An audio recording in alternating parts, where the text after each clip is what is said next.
Hi students, welcome to LSS Rapid Revision Series Part 8 of your Chapter 3, The Road to Independence of EVS. Before going to the session, if there is anybody who is new to our channel, please never forget to subscribe to our channel and click on the bell icon so that you will get notifications whenever I upload my next video. Let's move on to the lesson. This is one of the most important lessons of your LSS portion. അപ്പോൾ ഏറ്റവും പ്രധാനപ്പെട്ട ഒരു ചാപ്റ്ററാണ് independence, the road to independence എന്ന് പറയുന്ന നിങ്ങളുടെ chapter 3.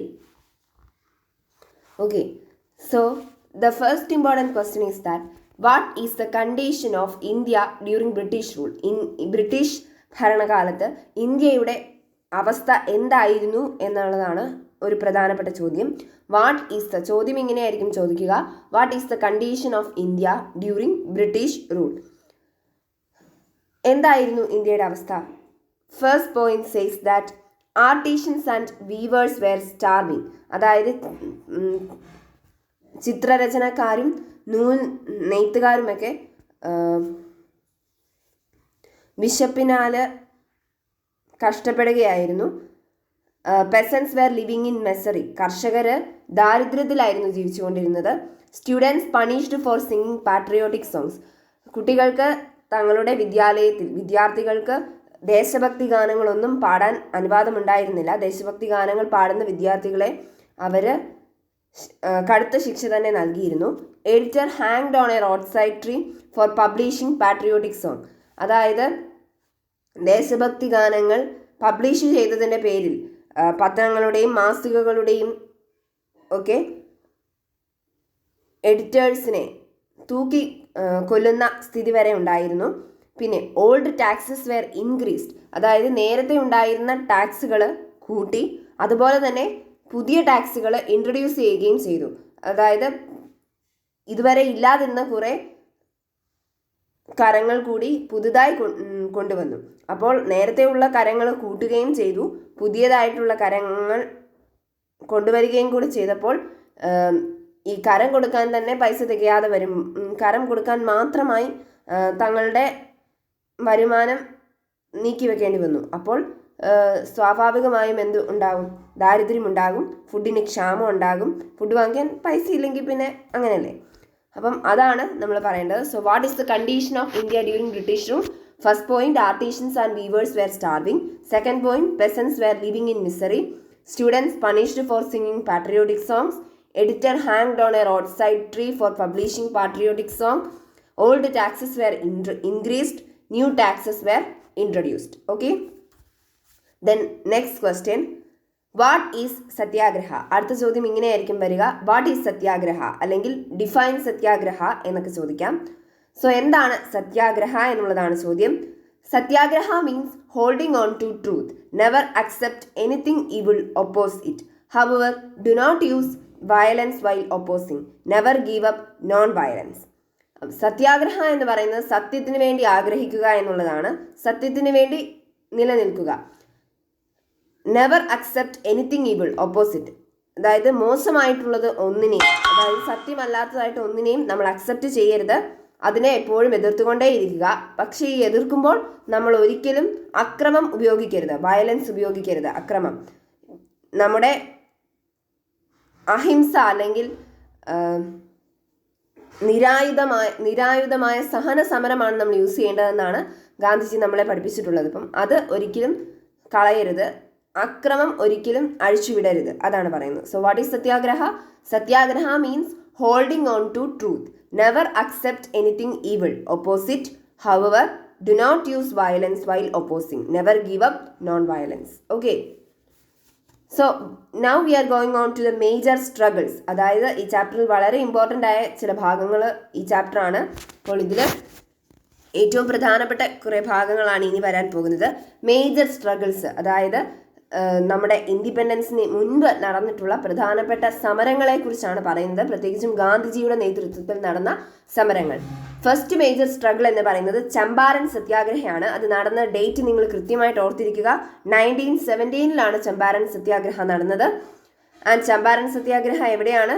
ബീഹാറിലെ ഒരു വില്ലേജിലാണ് ചമ്പാരൻ സത്യാഗ്രഹ നടന്നത്. So the Champaran, the place Champaran is in Bihar. Champaran എവിടെയാണെന്ന് ചോദിച്ചാൽ പറയണം Champaran agitation was held in 1917 and the place where Champaran Satyagraha was in Bihar. ബീഹാറിലാണ് Champaran സത്യാഗ്രഹം നടന്നത്. അതിന് കാരണം എന്താണെന്ന്, സോ കോസസ്, ഈ ഓരോ സമരങ്ങൾക്കും എന്തെങ്കിലും ഒരു കാരണമുണ്ടാകും. അപ്പോൾ ദ കോസസ് ഓഫ് ചമ്പാരൻ സത്യാഗ്രഹമാണ് അടുത്തത്. സോ നിങ്ങൾക്ക് Champaran agitation was held in dash എന്ന് ചോദിച്ച് ഫിൽ ദ ബ്ലാങ്ക്സ് ആയിട്ട് ചോദിക്കാം. അതായത് 1917 അത് നടന്നത്, അതൊന്ന്. പിന്നെ ചമ്പാരൻ എവിടെയാണെന്ന് ചോദിക്കാം, where is Champaran, that is in Bihar. പിന്നെ ഉള്ളത് explain the causes of Champaran Satyagraha, അല്ലെങ്കിൽ what are the causes of Champaran Satyagraha. The peasants were forced to cultivate indigo in most of their field and sell it at a rate fixed by British landowners. ആദ്യത്തെ കാരണം എന്താണെന്ന് വെച്ചാൽ ചമ്പാരനിലെ, അതായത് ചമ്പാരനിലെ കർഷകരെ എല്ലാവരെയും ബ്രിട്ടീഷുകാർ നിർബന്ധിച്ച് നീലം, ഇൻഡിഗോ എന്ന് പറഞ്ഞാൽ നീലമാണ്, നിർബന്ധിച്ച് നീലം കൾട്ടിവേറ്റ് ചെയ്തിട്ട് അത് അവർ പറയുന്ന വിലയിൽ വിൽക്കാനായിട്ട് പ്രേരിപ്പിച്ചു. സോ അവർ പറയുന്ന വിലയിൽ ഒട്ടും വിലയില്ലാത്ത ഒരു സാധനം കൾട്ടിവേറ്റ് ചെയ്ത് അവർക്ക് വിൽക്കാൻ പ്രേരിപ്പിച്ചു കഴിഞ്ഞാൽ പിന്നെ എന്ത് ചെയ്യും? അപ്പോൾ സ്വാഭാവികമായും ദാരിദ്ര്യം ഉണ്ടാകും. Then the British levied excess taxes. So after each harvest, the farmers become more and more debt ridden. അപ്പോൾ ഈ കർഷകർ ചെയ്യുന്ന കൃഷിക്ക് വരെ അവർ കരം എടുത്തിരുന്നു. അപ്പോൾ ആ കരത്തിന് ഓരോ വിളവ് എടുക്കും തോറും കരം കൂട്ടിക്കൂട്ടി വന്നു. സാധാരണ എടുക്കുന്നതിനേക്കാൾ കൂടുതൽ കരം ഇവർ വാങ്ങിച്ചു പോന്നു. അപ്പോൾ കർഷകർ പിന്നെയും കടത്തിൽ മുങ്ങി. ഇപ്പം ഡെപ്റ്റ് റിഡൻ എന്ന് പറഞ്ഞാൽ കടത്തിൽ മുങ്ങിയെന്ന. അപ്പം ഇവർ കടമെടുത്തൊക്കെ ആയിരിക്കും കൃഷി ചെയ്യുന്നത്, അതിന് വേണ്ടുന്ന സാധനങ്ങളൊക്കെ വരുത്തുന്നതുമൊക്കെ. അപ്പോൾ ഓരോ വിളവെടുത്തതിന് ശേഷവും പിന്നെയും കരം കൂട്ടിക്കൊണ്ടിരുന്നാൽ ഇവർക്ക് ഈ കടം തിരിച്ചടയ്ക്കാനുള്ള പൈസ പോലും കാണുകയില്ല. അപ്പോൾ അവർ പിന്നെയും കടത്തിൽ മുങ്ങിക്കൊണ്ടിരുന്നു. അടുത്തത്, Gandhiji lead the Satyagraha struggle against the British and set the പെസൻസ് free from misery.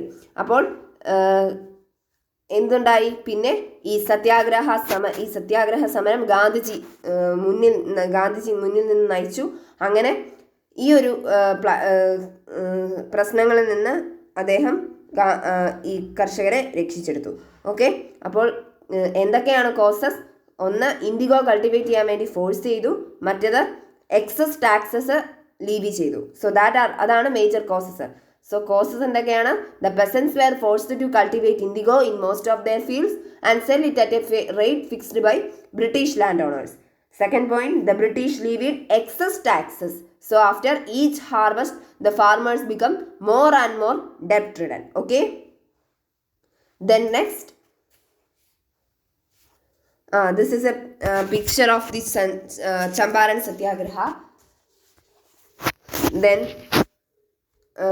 പിന്നെ വേറൊരു ചോദ്യം ചോദിക്കാൻ സാധ്യതയുള്ളത്, explain the special features of Champaran Satyagraha. അത് ചോദിച്ചാലും നിങ്ങൾ ഈ തന്നിരിക്കുന്ന 3 points എഴുതിയാൽ മതിയാവും. Okay. Next important Satyagraha is Kheda സത്യാഗ്രഹ.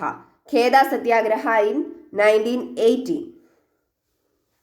അതായത് ചമ്പാരൻ സത്യാഗ്രഹയ്ക്ക് ശേഷം നടന്നതാണ് ഖേദ സത്യാഗ്രഹ. ചമ്പാരൻ സത്യാഗ്രഹ 1917 ഖേദ സത്യാഗ്രഹ എപ്പോഴാണ്? 1918 നടന്നത്. അപ്പോൾ ഖേദ സത്യാഗ്രഹയുടെ ഡിമാൻഡ് എന്താണ്? അതാണ് ചോദിക്കാൻ സാധ്യതയുള്ള ചോദ്യം. What was the demand for Kheda Satyagraha? Kheda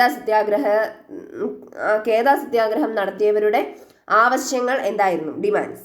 the Kheda Satyagraha demanded that the taxes imposed on peasants should be reduced when the yields are law.